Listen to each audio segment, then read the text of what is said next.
Hello, my name is David Stroup. I work at New Hope Elementary in Locust Grove, Georgia, and I'm excited to be here today. So thank you for spending your time to watch this video. I'm currently standing in my new classroom. I come out of Ola Middle School, where I taught social skills and helped train teachers and communicate with teachers. Here at this school, I am the special ed chairperson for our department, and also my schedule here is kindergarten, 4th grade, and 5th grade. So I'll do pull out and collab. So 5th grade and kindergarten is pull out resource math and language arts, and 4th grade is collab math and language arts. So I'll push into those classes. A new position for me, but I am excited about it. So far in the last 4 days, everything has gone well. I feel very supported here and I'm excited. So I'm David Stroup at New Hope Elementary School, Locust Grove, Georgia. In our survey, our personal surveys we had to do for class, I gave myself 2s and I gave myself 3s for very good reasons, I feel. I do support, absolutely support student learning, but I gave myself a 2 in that because it asked if we used the newest technology. I don't think we do that here in this school. I'm not sure yet because I'm new here. But I'm pretty sure that was an honest 2. And then it asked if we dress professionally, always with long sleeve button-up shirts and ties. I do dress nicely and professionally, but I don't wear a tie usually. Another question was, do I go to every after-school program, every school-wide event? I go to the ones I need to go to. I go to the ones that apply to me. I go to the ones, of course, that are mandated by principals.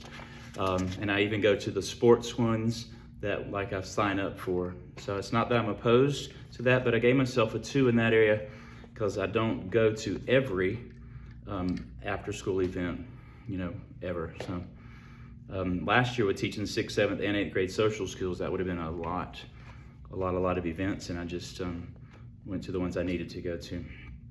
So hopefully that's good on why I gave myself just meets expectations 2 on section 2 on the survey. I did give myself some 3s, and most of that dealt with communication. I love to communicate with teachers. I love to talk with them. I love to help them, sometimes talk them off a cliff, sometimes explain their new IEP program, IEP forms, whatever it might be. End of the year checklist, beginning of the year checklist. And so I was able to train with them, talk about behaviors, kind of coach, behavior coach them through their situations and also through situations with their students. And I gave myself a 3 on paperwork as well. I do strive to work very, very hard, long hours on getting my paperwork in correctly and on time. And so because of that, they were able to, last year put me into that position to help train teachers on paperwork. When I communicate well with the students, offer positive behavior. So I'm thankful that I was able to give myself some 3s, some honest 3s on that. And also when we help with the paperwork, it also gives us better time management skills. It's better to know what we're doing. We can get it done quickly, get it turned in on time, builds responsibility, character, good choices, and also helps us with our own time management. So I'm thankful that I've had that opportunity. And here at this school, I'm also going to have that opportunity because I'm ESC chairperson as of this morning. So I am thankful for that. So that was 2. Number three talks about standards, leadership standards, and how they connect with my class, my current class, my previous experience, my future. And I chose standard 7 to go along with the standard of the coaches working diligently and working directly with the teachers. That is something that I have had the privilege of doing, not as an official coach, but in the role that I was in last year and it looks like I'll have that opportunity again this year with some of the new ESE, formerly known as special ed teachers. There's one here that's never been an ESE teacher, and one that's been only for 6 months, an ESE teacher for 6 months. So Standard 7 is all about guiding positive change, collaborating to improve student learning. And so we'll be working a lot with those teachers, to help in that area. The coaching to improve teacher instruction and behavior management in the high poverty school. Talked about that with Miss Sarah, and I'm thankful that building rapport and building relationships, business relationships with teachers helped Miss Sarah understand that positive praise was a great way to get positive behavior. And so using positive praise is absolutely important.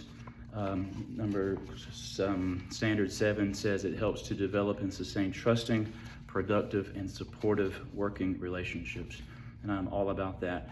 And one of the examples was the coach worked with Miss Sarah for 14 weeks, 8 of those weeks in specific instructional and behavior coaches, mostly behavior in that article. But that was to help her understand and build rapport, like I said earlier, with somebody that has seen it from a different perspective. So Miss Sarah, like we want all of our teachers to do, understood the leadership and went with what the leadership suggested, and it did pay off to benefit her in the long run. She saw within a few weeks, she saw better behavior among her students, and so I thought that was good. So the impact of coaching was amazing.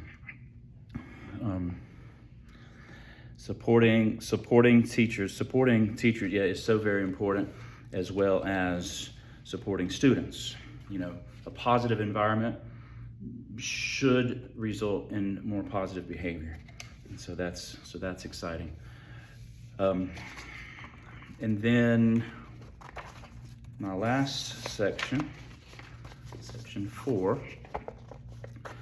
The Knowles adult learning behavior that I'm going to emphasize is number 6, and the other one I'm going to emphasize is number 4.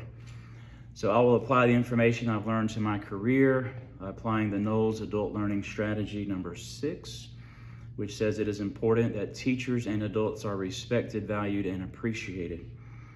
So I'm thankful that that's kind of who I am as a person. I do naturally respect people, respect students.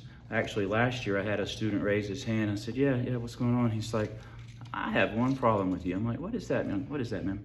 He said, you're just always nice. I'm like, okay, if that's a problem, I'll take it. That's okay. So respecting them is very important. Showing them that you appreciate them is very important. Even if they're not reciprocal, even if they don't show that back, that is okay.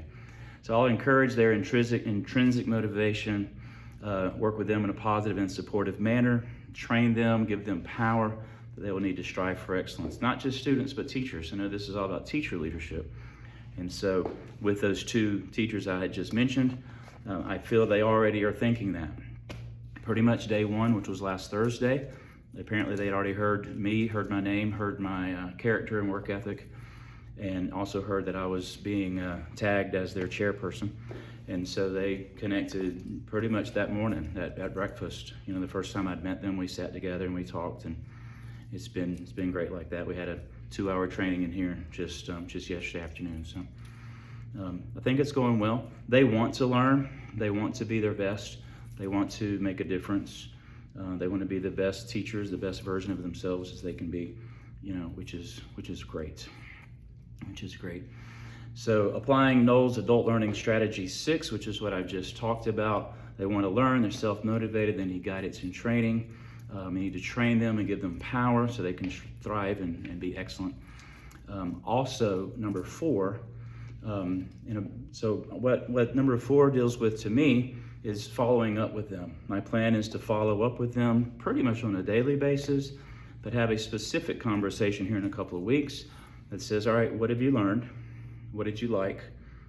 What do you think you should do better? What do you think I could do better? What should the school or the system do better? And so I think that'll be beneficial for them in our department as well. We get positive, honest feedback, build that rapport with them so that they can be honest with us, so they feel comfortable sharing their true feelings, their true emotions, which would be great. So I'll ask them some discussion questions, not just yeses or nos, but actually have a good deep conversation with them is my plan. As long as the strategies tell us, as long as, and also Miss Sarah's teacher, coach, instructional coach, said we have to come to them humbly. Humbly, how we say it really matters. What we say matters, but how we say it really, really matters a lot. Our approach, our body language, our trust, let them know we appreciate all they do. So I think that's going to be very beneficial. And I got that from Noel's strategy number 4. And then of course the other part was number 6. So I'd like to say thank you for guiding us through this class. Thank you for all that you have done to open my eyes to this new world of teacher leadership. And I think it's awesome to see how really I'm already been put into that position. Some last year, but a lot more this year in my new school, in my new position. So I believe I'll be a better teacher, educator, of course, a better mentor, a better support, a better teacher leader, and maybe one day an actual instructional coach, which we do have in the county, but I'm not at that level yet, but maybe. So thank you so much. Thanks for everything. Thank you for your guidance and your investment in my life. God bless you. Thanks so much. Bye-bye.